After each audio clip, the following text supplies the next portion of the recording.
set the tone.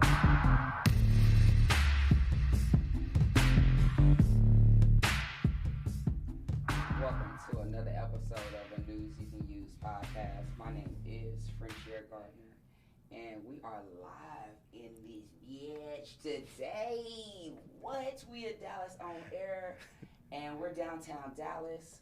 We have a business spotlight to talk to. It's going to be deep. I'm geeked. I haven't been in a podcast. There you go. Sorry about that.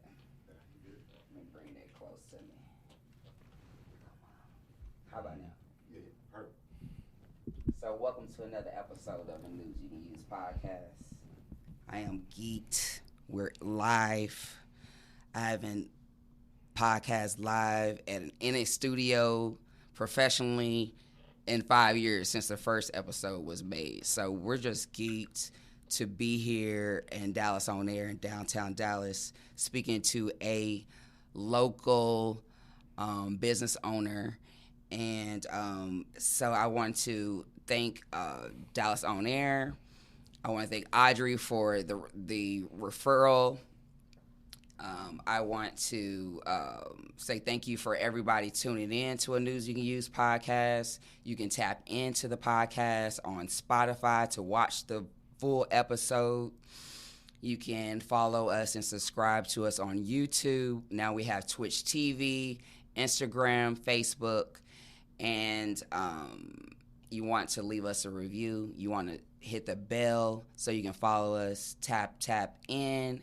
And we're going to get to it. So today our business spotlight is Dr. George Lewis. And let's see. Dr. George Lewis serves our military veterans over at the VA, where he practices as a clinical pharmacist. After stops in Houston and Chicago, respectively, for undergrad and graduate school, he returns to his hometown of Dallas, Texas, where he continues to have an impact on his community. He also serves as the director of advertising for a leading nonprofit over at Toast for Charity and leads the program Professionals on the Block. He is also the CEO of GIA Enterprises. He has recently published his second book titled The Burden of Masculinity, which will be available at the beginning of May. He is here today to discuss said book and the perspective that men should take when faced with the challenges of the burden of masculinity. Okay, welcome, Dr. George. Hey, thank you. I appreciate that. I appreciate that introduction. I am loving this already. I'm loving the energy. I appreciate it. Yes, I'm so grateful that you're here with us. Mm-hmm. We just met recently at the Dallas Junior Chamber of Commerce Women in Business Networking Mixer on Lower Greenville. Shout out to James for the event, and glad I was able to connect with you. So I read your bio. Give us some historical background of who you are. Where you from? Where you at? And obviously we know where you at. But since you're here in Dallas, yeah, give us some history about who you are. Man, so I guess we'll start it off from the beginning, man. My family's originally from East Texas. Okay. For the most part, all down in Port Arthur, Beaumont, Port Arthur, right there on that Texas-Louisiana border. I had the pleasure of growing up here in Dallas just because my mom wanted to escape from the small town life and come up to the big city. Yes. Ended up growing up in North Dallas, went to Lake Highlands High School, and from there I started my journey into a career, into the field of healthcare, where I eventually ended up ended up going down to Houston at Texas Southern University. Yes. Did my 4/5 years down there. Ended up pledging a fraternity, so I'm a member of Alpha Phi Alpha Fraternity Incorporated. Okay. From there, Ski Phi. yes, ma'am. From there, man, went up to Chicago to the #2 pharmacy school in the country, over at the University of Illinois at Chicago. And aside from that, man, I look at my entire journey and I think about everything that's happened to me, and I know that there's a lot of lessons that I learned along the way. So I find a passion in wanting to come back and give that information back, and to be of service, especially to my guys, because I see a lot of my guys out here struggling. A lot of my guys struggling to make that transition from like boyhood to manhood. Some issues that even I struggle with myself, just growing up in a single parent household. While I'm very grateful that I did have a very active father, and I definitely had some strong men in my family on both sides in terms of uncles and grandfathers, there were still some things that I did understand growing up in a lower socioeconomic status here in the Dallas area. And if I could do anything, I want to make sure that some of the lessons that I learned along the way, I can give those back to some of my brothers and help them kind of make the transition to kind of where I am now. I love that. I love the whole point of you just wanting to get back. You know? Absolutely. I love that. And I do want to make a point to say, because this is, like, all of this is new to me right now. You can call in. You can call in and ask questions of our guests and of me, live call in. The number is 469-708-8609. So you can call in and talk to us and get engaged. So call in, 469-708-8609.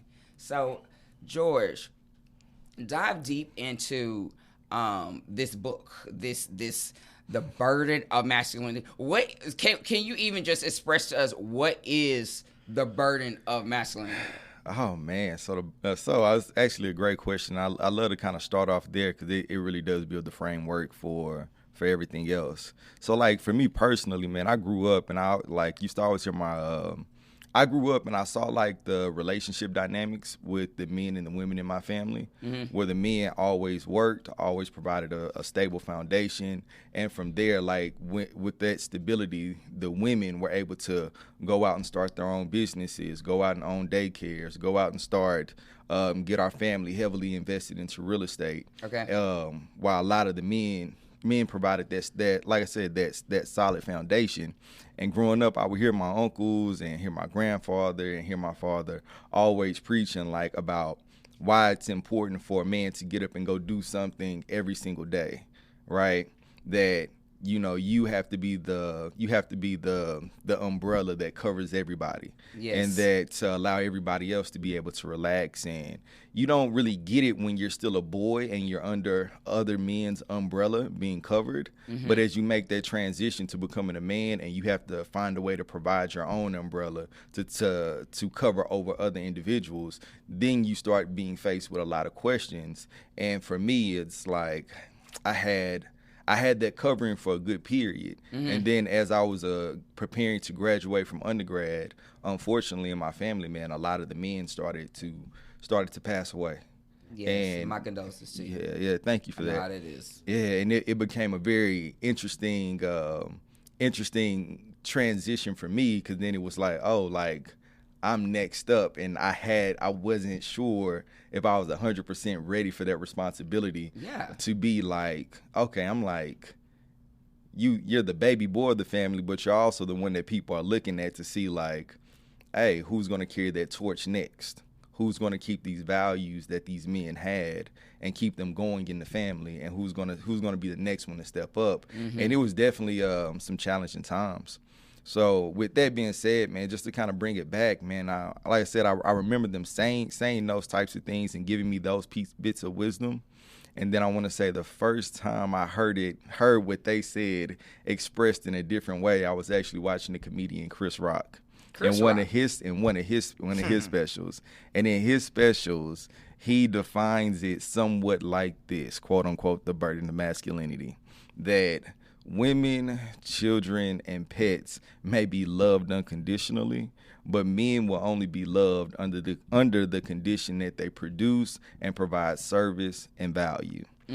Now, while we may know that that statement may not be entirely true, because of course women have their own set of circumstances and issues in terms of making sure that they are loved unconditionally, right? And like in certain conditions that women may feel that they have to meet so that they can be seen, they can be viewed.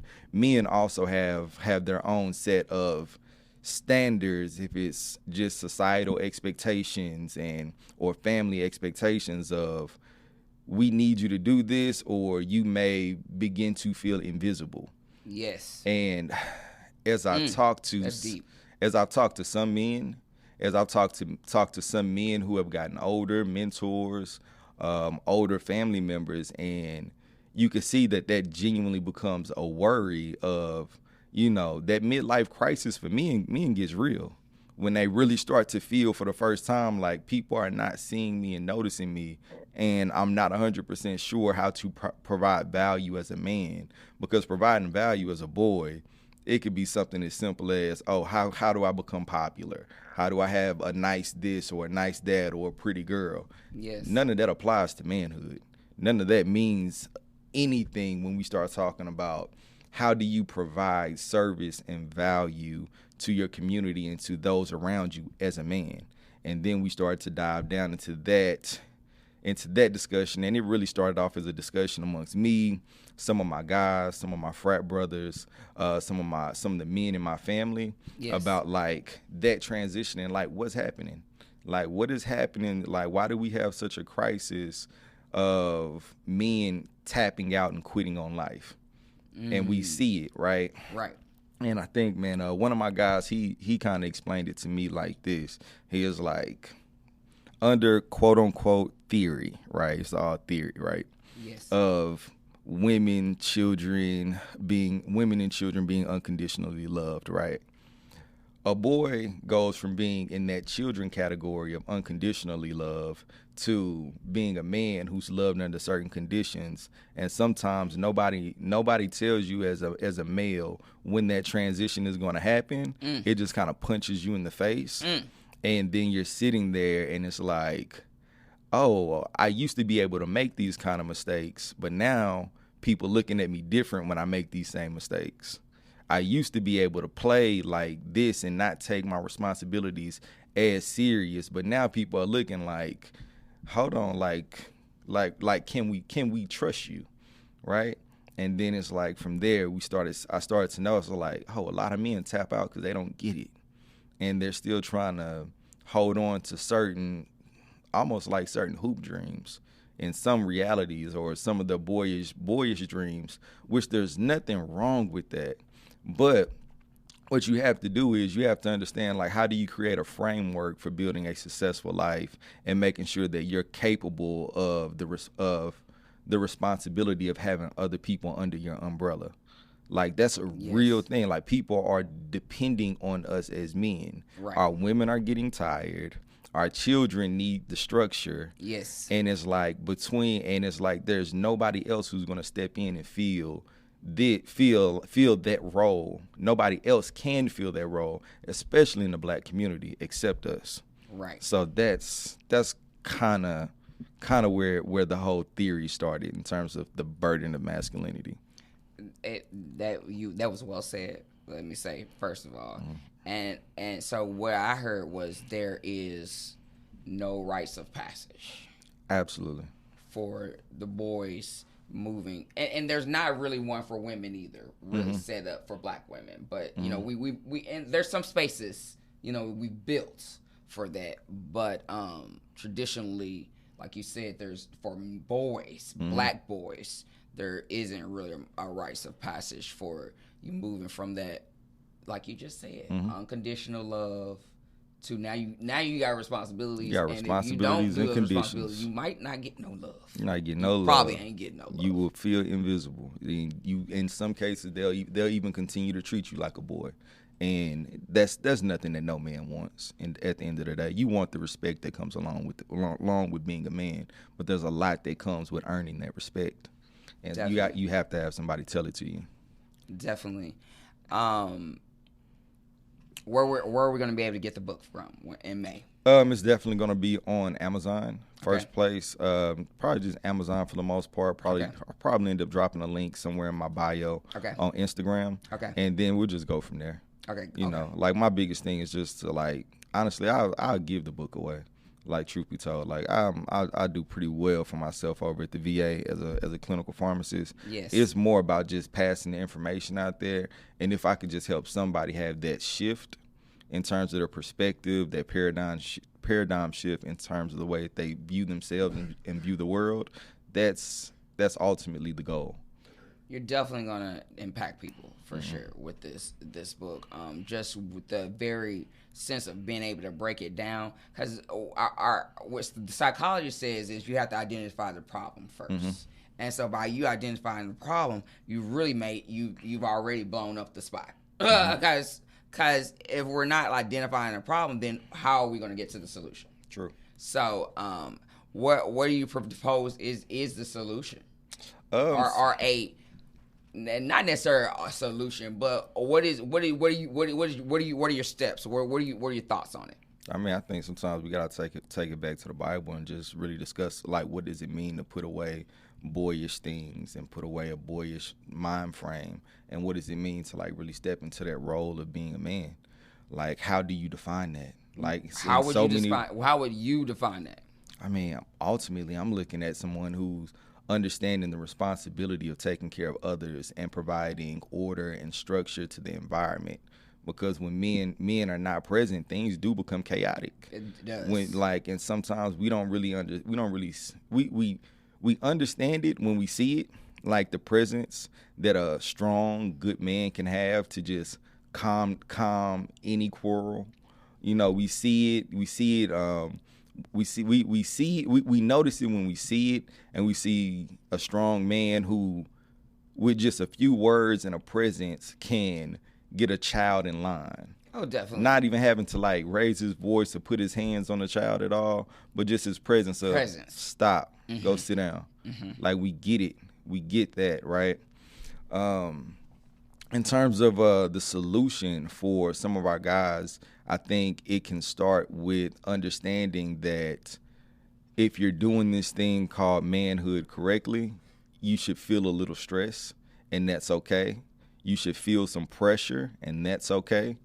You should feel you should feel the weight. You should feel some weight on your shoulders if you're doing this correctly. If you're really, really, really picking up that responsibility, and those things that you feel internally as a man, it's okay. Like, you know, then from there, like, talking about like building out support systems amongst other men. Yes. You know, like I say, like I have. That's so needed. It is. So I have like my old heads who I lean on, who are in their 50s and 60s and 40s. I also have my young boys who kind of keep me up on like what's going on around me, who are either in high school, college, and in their 20s. Okay. So it's like having that vast array that you can lean on in either direction in terms of gathering new information or leaning on old wisdom.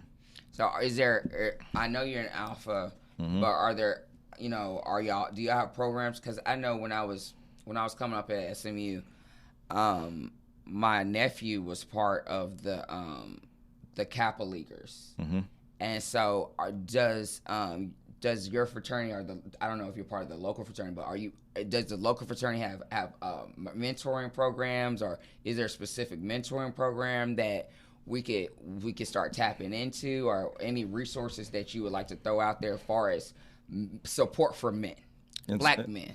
In terms of support for black men, man, that becomes like the fraternity as a whole, right? Becomes a safe haven for men, and it should be, right? Yes. And that's really what it should be. You know, iron sharpens iron. We should be able to lean on our brothers at all times. They should be able to call us out when we're not, living up to the standards and being, and carrying our weight. Definitely. So we definitely that's definitely just part of being a part of the brotherhood. In terms of bringing young boys up, I mean, there's definitely, like, depending on what chapters you're looking at, there's programs all over the place for the most part. Yes. I definitely know of the one that was started over at my chapter, which is called a Brother's Keeper, which ended up becoming one of the national programs, and we definitely love pushing that. But other than that, I would like to say that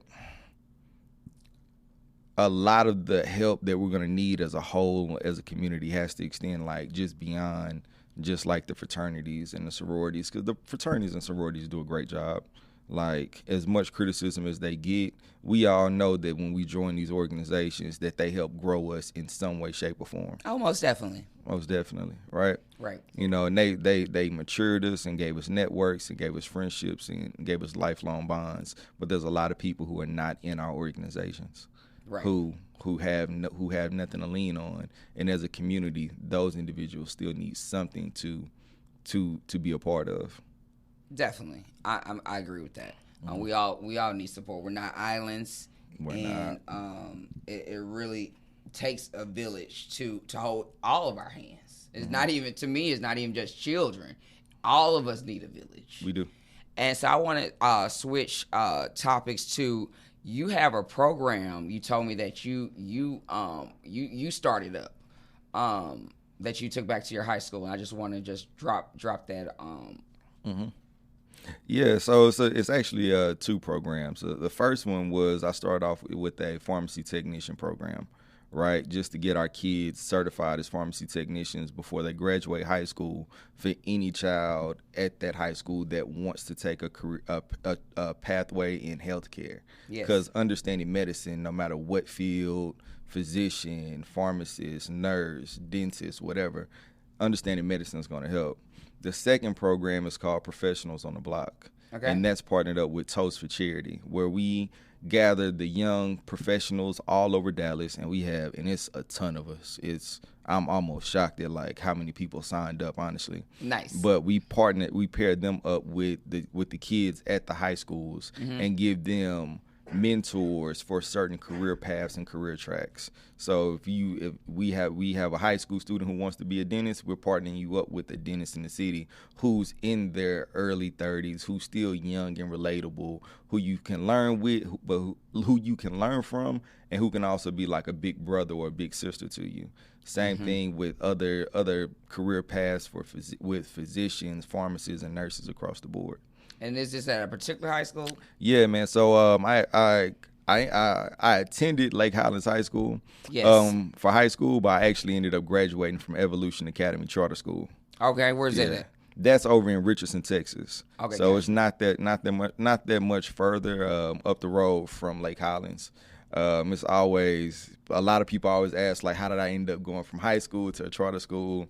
And they're always surprised to find out that, yes, Dr. Lewis failed the 10th grade back in the day, that I was getting into some trouble running across Dallas. As life has. And I needed to play some catch up, you Yeah. know, and I eventually pulled it together. Good. And got the support. That's why I love going back to that school, because it really it gave me a chance to, like, find my footing again.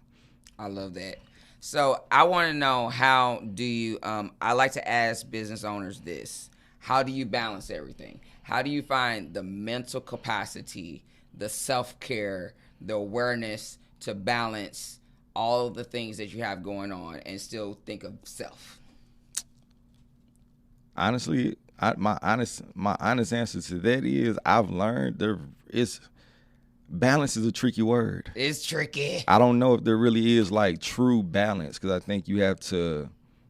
I'm still young and I'm still using every bit of the energy I have. Yes. So, like, and I'm just going at 100%. Yes. Right? It's like unmarried, no kids. So it's like I have more flexibility. A lot of flexibility. A lot of flexibility, yeah.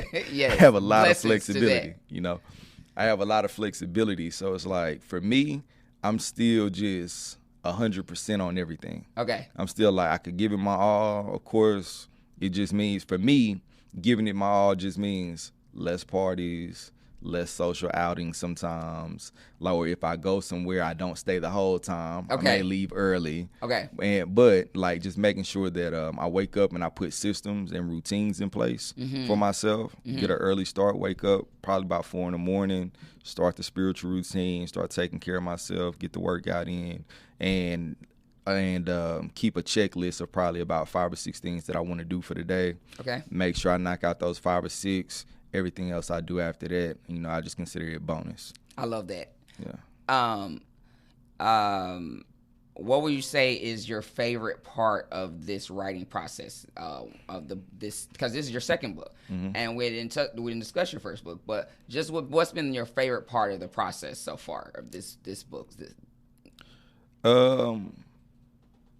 The biggest thing I've learned about this is like my favorite part is really like just talking to the men.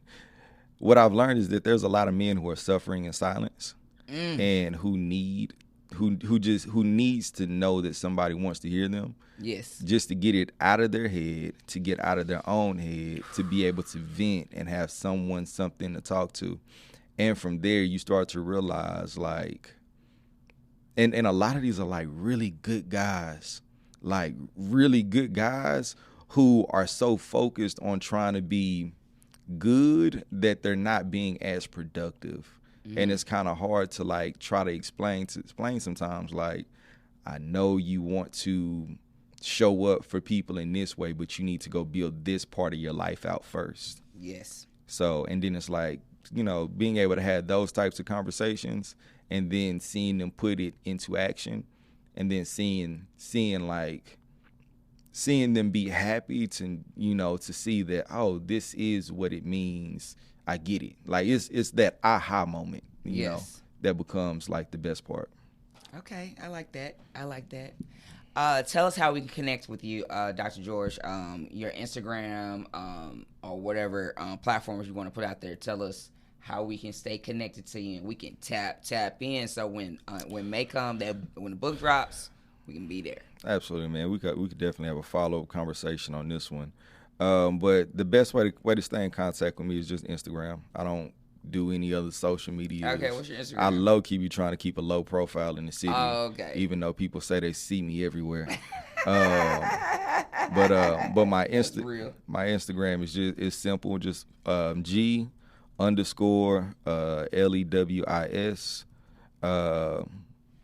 No, I apologize. It's GLEWIS_V. So it's just like my first initial, last name, _ and V. Okay. V is in victory. Yeah, V is in victory. Okay. Yeah, it was technically I'm George Lewis V, so it's supposed to be my Roman numeral, but yeah, so it's just GLEWIS_V. Okay, perfect. And that's it.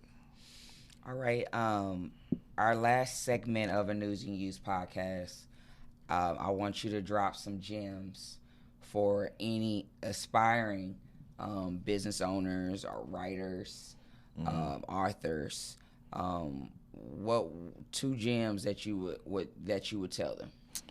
I mean, probably the first one is like, we all have some form of value. We've all been through something, and it's never about like trying to change the world initially. It's about like, who can you help within your circle of influence? So however big your circle of influence, just know that like there's somebody or someone around you who you could already be serving, and don't feel like you have to be this big time person to start having an impact. You don't need other people behind you to start having an impact. You don't need organizations and things of that nature. You just have to start doing something. And secondly, man, just also understanding that that success does have a blueprint, and that even boils down to like how to be a healthy, happy, and whole person. There's still a blueprint to that, and you have to go find that blueprint and do the work that's required in multiple areas. There's not just one area that you can be successful in and it's going to solve everything. You have to do the work in every area, mentally, spiritually, emotionally, in terms of emotional intelligence, financially. Got to go get that bag. Like, I am not one of those who going to tell you can you're going to be able to figure all this out with no money. Now you Right. gotta, and sometimes that's really the biggest barrier. And I find out with my guys, it's like, man, your heart's in the right place, but bro, I need you to go make this sacrifice. And sometimes the part that people don't want to hear, sometimes the sacrifice is really like a 5-year journey. It's really a grind. It's really a marathon. That piece of building that solid financial foundation can genuinely require a 5-year sacrifice. And then from there, everything else can start growing. Then from there, everything else can start falling into place, because things do take resources. Like we operate in a world, and it's not free out here at all. And inflation is crazy. Like, seriously. So probably just those two things. Like, especially for my guys. Guys, go make the sacrifice. There is no quick fixes to this. There is no quick fixes. You may have to disappear for a couple years and be on the underground studying. Like, even me, after I got my doctorate, I probably still invested another $100,000 within myself in personal educations. Because it's like I needed to learn other things. And I had to go to rooms and shake hands, and it was a grind. Like, it was a grind. So that's what I always tell my guys, bro, go build that out. Like, stop trying to, stop trying to hold on to good if you really want to be great, and let it go. And go do the work, because it's going to take work. So. Yes. Yeah. You're absolutely right. It does take the work. We got to do the work. Dr. George, I'm grateful that we got a chance to speak today. Absolutely. I'm grateful too. Glad we met. Absolutely. And we're going to get the book. Absolutely. Once it drops in May. I thank all of you for watching us live today on the News You Can Use podcast. I want to shout out Audrey Hayes. Dr. Audrey Hayes for referring me to Jance, Dallas On Air. I want to thank our engineer Chris for being here. I want to thank all of you for tapping in to the podcast. Make sure that you, after you get off of the live, we're coming back. We have another business spotlight coming shortly. So tap in, stay connected with us right now, because in about 10 minutes or so, we're going to come back live with another business spotlight, Miss Gabrielle. But I do want to ask that you support the podcast. We are leveling up this year, and we need your support. So Cash App, we got Cash App, $BEANDUS LLC, as well as we got PayPal. We have Venmo. You can buy us a coffee at French Air. We also have a Patreon arts page that you support that we're starting to get back putting content on. We'll be at local events April 20th at the sunny South Dallas Food Park here at the South Dallas Cultural Center. We'll be there with our books and our art. And we'll be talking about the podcast, of course. And then on April 14th, your girl going to be walking the runway at the Fire and Ice fashion show at Lofty Spaces. So tap in, get your tickets. Use our promo code FrenchAir. And as always, support our books. We have books, we have art, and, tap into a News You Can Use podcast. If you are a Black business owner or artist and want to be a guest, please tap in, connect with us wherever you're watching right now. And we thank you. Peace.